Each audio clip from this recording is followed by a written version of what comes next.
Dan di sini kita akan jelaskan lebih mendalam mengapa teman-teman harus memiliki exit strategi di kripto.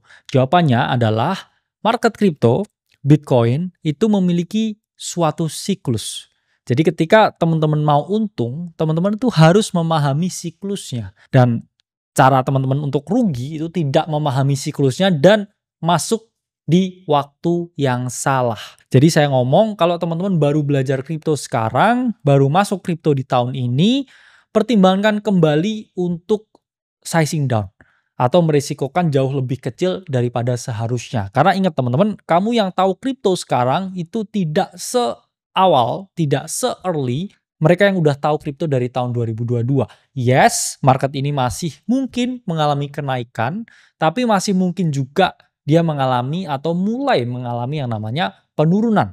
Jadi untuk kalian yang baru masuk kripto di tahun ini, bahkan untuk membeli Bitcoin pun, saya bilang di sini harus mulai hati-hati. Oke? Sama seperti musim, entah itu musim penghujan, musim panas, ada juga ya musim panen, ya, kemudian musim tanam padi.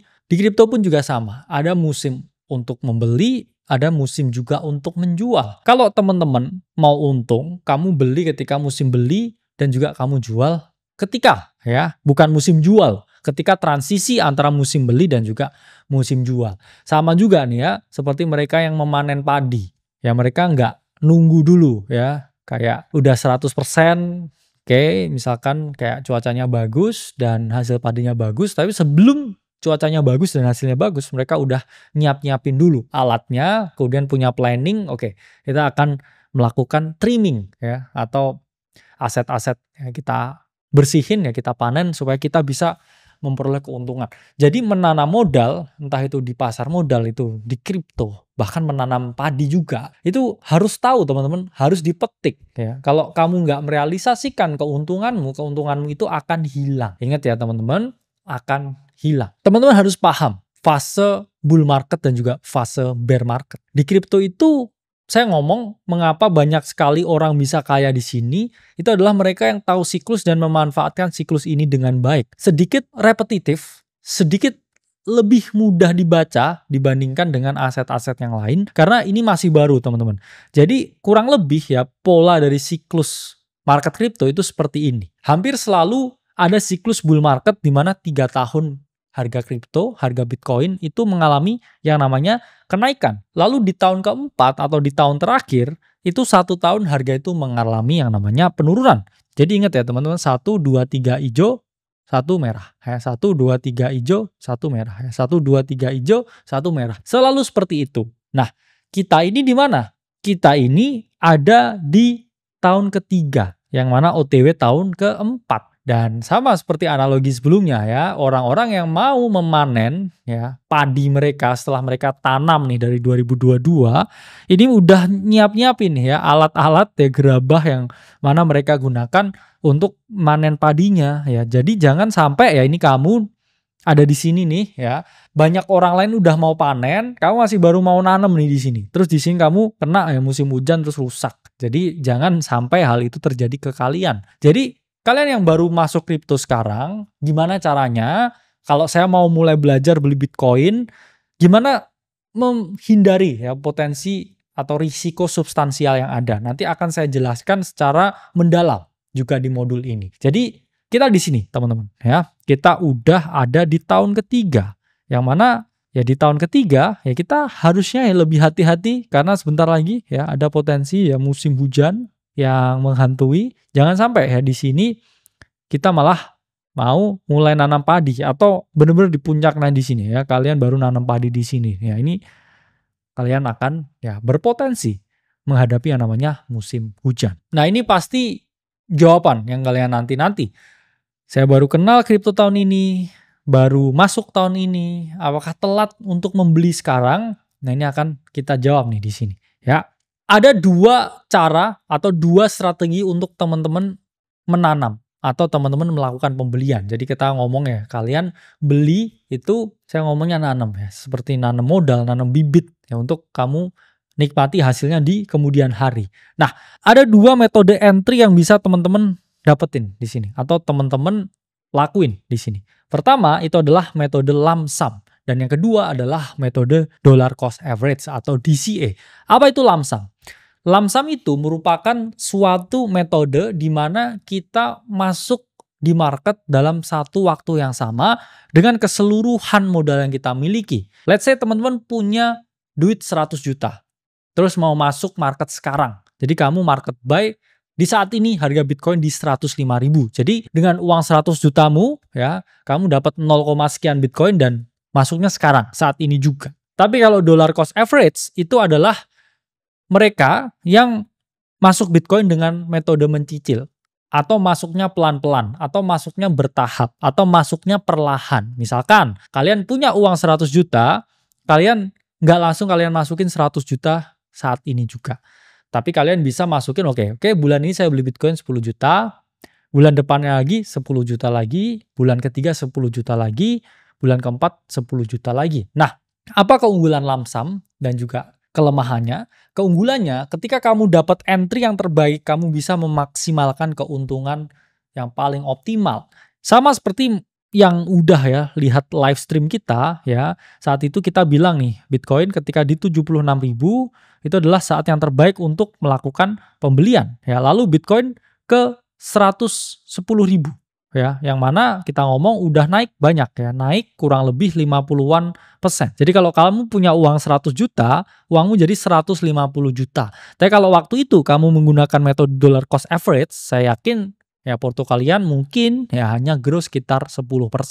Jadi lump sum ini kalau waktunya tepat ini sangat oke. Tapi ingat teman-teman, ya ini paling oke diterapkan di mana ya? Sebenarnya di 2022 ketika saat itu ya harga Bitcoin itu masih sangat murah ya dibandingkan dengan sekarang di 2025 ya. Waktu itu di 2022 ya harga Bitcoin itu di sekitar 15.000 sampai 16.000. Nah, di 2025 ya ini dia mengalami kenaikan sampai dia ada di harga 100.000. Jadi lump sum ini oke ya ketika teman-teman dapat momen terbaik untuk masuk di market. Itulah mengapa saya bilang kalian yang baru masuk kripto di tahun ini haram hukumnya untuk menerapkan metode lump sum. Tapi kalau kalian mau belajar kripto, kalian bisa menerapkan yang namanya metode DCA atau dollar cost average. Ini metode supaya teman-teman memperoleh harga entry yang paling baik. Jadi ketika harga mengalami kenaikan ya teman-teman beli pelan-pelan. Bahkan ketika dia mengalami penurunan teman-teman juga beli pelan-pelan. Namun orang yang melakukan DCA harus memiliki mindset bahwa mereka di sini harus untuk jangka waktu panjang. Sama seperti menabung. Teman-teman nggak akan kaya dalam semalam. Tapi kalau udah beberapa dekade, yaitu mungkin kamu baru bisa merasakan hasil ya dari quotes on quotes tabunganmu di kripto. Nah, ini yang saya jelasin. Bahaya dari lump sum. Misalkan market kripto yang saya udah jelaskan punya musim seperti ya musim panas dan juga musim penghujan. Kalau misalkan 2025 ini adalah akhir dari siklus market kripto dan kalian justru melakukan pembelian ya tepat di sini. Kalian buy ya, kalian pakai duit yang kalian punya 100 juta. Terus ini udah penghujung ya, mau musim hujan. Kalian beli nih Bitcoin ya 100 juta. Terus tiba-tiba ya ada crypto winter atau market crypto mengalami penurunan yang signifikan dan Bitcoin drop 70%. Uang teman-teman yang sebelumnya 100 juta ini hanya tinggal 30 juta teman-teman. Minus 70 juta. Dan ketika di sini teman-teman pasti saya rasa akan mengalami yang namanya panik yang luar biasa. Itulah mengapa metode lump sum haram hukumnya ketika kamu baru tahu kripto sekarang. Ketika sekarang kamu mau beli Bitcoin di harga ini, di level ini dengan semua yang duit kamu punya, enggak. Jangan dilakukan. Karena ya ada potensi, ya mungkin ya dia bisa naik seperti ini, tapi mungkin ketika dia naik seperti ini ya naik 30% lagi, uangmu jadi 130 ya. Kamu mungkin nggak mau merealisasikan keuntungan, terus kamu tutup mata, terus kamu lihat ya tahun depan tiba-tiba kamu nggak untung, tapi justru malah mengalami penurunan yang signifikan. Jadi harus sangat hati-hati. Dan biasanya ya setiap kali retail ini mulai aktif, ya ini bisa kita tandai ya sebagai potensi cycle top. Ya ini kita bisa lihat data dari CryptoQuant, setiap kali retail ini mulai aktif di market, ya market mengalami namanya winter atau bear market. Jadi teman-teman harus paham ya saat ini belum ada ya potensi titik merah, cuman kita harus tetap waspada. Dan di modul kali ini Di video kali ini saya bilang dengan gamblang ke teman-teman. Kalau kamu udah beli Bitcoin dari tahun 2022, 2023 dan udah cuan ratusan persen, cuan berkali-kali lipat. Saya bilang di sini, gak ada salahnya kalian trimming barang. Gak ada salahnya kalian jual setengah, realisasikan setengah keuntungannya. Terus sisanya mungkin let it run atau jual hanya 30% atau ambil modalnya aja. Karena jujur, saya pribadi di tahun ini, di level ini, saya mulai kurangi exposure saya terhadap Bitcoin dan ya saya realisasikan keuntungan dari Bitcoin yang saya beli di tahun 2022 dan juga tahun 2023. Mengapa? Ya teman-teman, karena saya lebih baik ya take profit daripada take picture. Misalkan dia naik lebih tinggi lagi, saya nggak masalah. Karena saya juga masih punya exposure Bitcoin yang saya rasa jumlahnya cukup untuk saya pribadi. Jadi setiap orang itu memiliki profil risiko yang berbeda-beda. Tapi satu hal yang pasti teman-teman, nggak ada orang yang suka lihat duitnya turun 70%. Jadi kalau kalian udah cuan dari Bitcoin, dan udah naik ya ratusan persen berkali-kali lipat dari tahun 2022, 2023, gak ada salahnya kalian mulai trimming barang. Oke, ini masih bisa lebih naik lagi, tapi gak ada yang lebih oke ya daripada merealisasikan keuntungannya. Mungkin kalian bisa beli rumah, beli mobil ya dari hasil kripto, dan jangan sampai ya duitnya ini mengalami penurunan. Karena hanya Bitcoin ya yang mana mengalami kenaikan yang signifikan di cycle ini. Misalkan kalian ya beli dulu di 2022 ya. Dan sekarang menikmati ya hasilnya di 2025, nggak ada salahnya nih ya. Kalian menerapkan yang namanya Moonback strategi ya, jual 70%, hanya sisain 30%, ya sisanya let it run. Dan nanti ya ketika ada potensi ya market cycle ya yang udah turun ya, atau bear market dan dia turun ya 70%, kalian punya chances ya untuk serok Bitcoin di harga lebih murah di tahun depan. Oke. Lalu apa nih solusi buat saya yang baru masuk di siklus ini?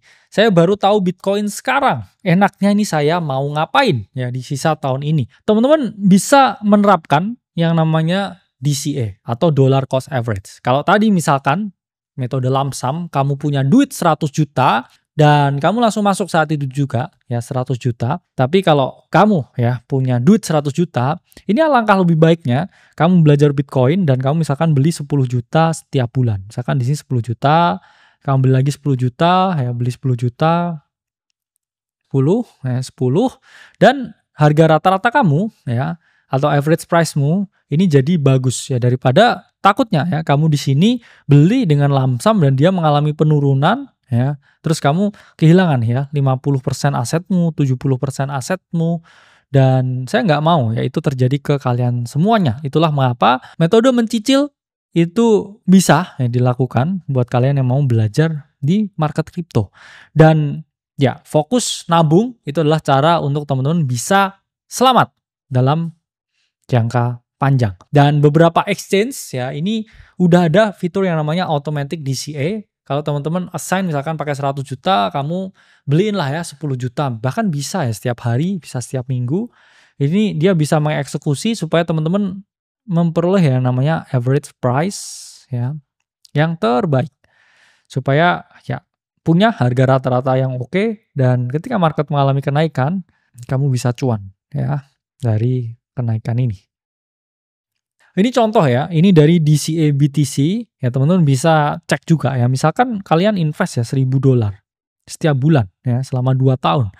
Average rata-rata kalian akan memperoleh kenaikan 200% ya dari initial investment 24.000 menjadi 71.750.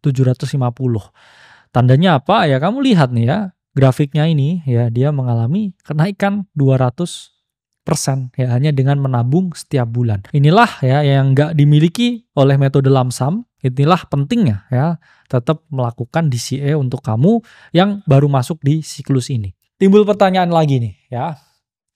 Saya mau beli Bitcoin sekarang. Saya nggak telaten kalau mau DCA, kalau mau nabung. Saya cuman mau beli dan juga lupain apa yang harus saya lakukan. Kalau itu, ya teman-teman bisa menerapkan Bitcoin maksimum 10% dari total harta yang teman-teman miliki. Nah, ini ada dari Nakamoto Portfolio Models ya. Misalkan teman-teman di sini punya banyak aset nih, punya saham, punya properti, punya obligasi, punya reksadana, gak ada salahnya ya memiliki Bitcoin minimum ya 10% dari teman-teman punya portofolio. Karena 10% aja menurut running ya dari Nakamoto Portfolio Models ini udah cukup untuk memiliki ya accumulated return yang jauh lebih bagus. Sehingga ya di sini kalau kita lihat ya portofolio dengan Bitcoin 10% ya ini memiliki return yang sangat bagus daripada yang tidak memiliki Bitcoin sama sekali. Meskipun ya resiko drawdown-nya ini tinggi. Bitcoin ya seperti yang saya bilang bergerak dengan siklus ya naik signifikan, turunnya juga signifikan dan juga naik signifikan dan turunnya juga signifikan. Itulah mengapa ya teman-teman harus keep in mind dan juga maksimum 10% ya dari portofolio yang kita miliki. Itu adalah modul mengenai strategi exit dan juga mengenai ya cara membeli Bitcoin, membeli kripto yang benar dengan alokasi portofolio yang teman-teman miliki. Kita akan menjelaskan jauh lebih mendalam di modul untuk member-member Akademi Kripto dan ini hanyalah ya salah satu modul yang bisa teman-teman lihat. Kalau teman-teman merasa bermanfaat, teman-teman bisa ikutin ya lanjutannya sebagai member Akademi Kripto. Sampai berjumpa di modul selanjutnya.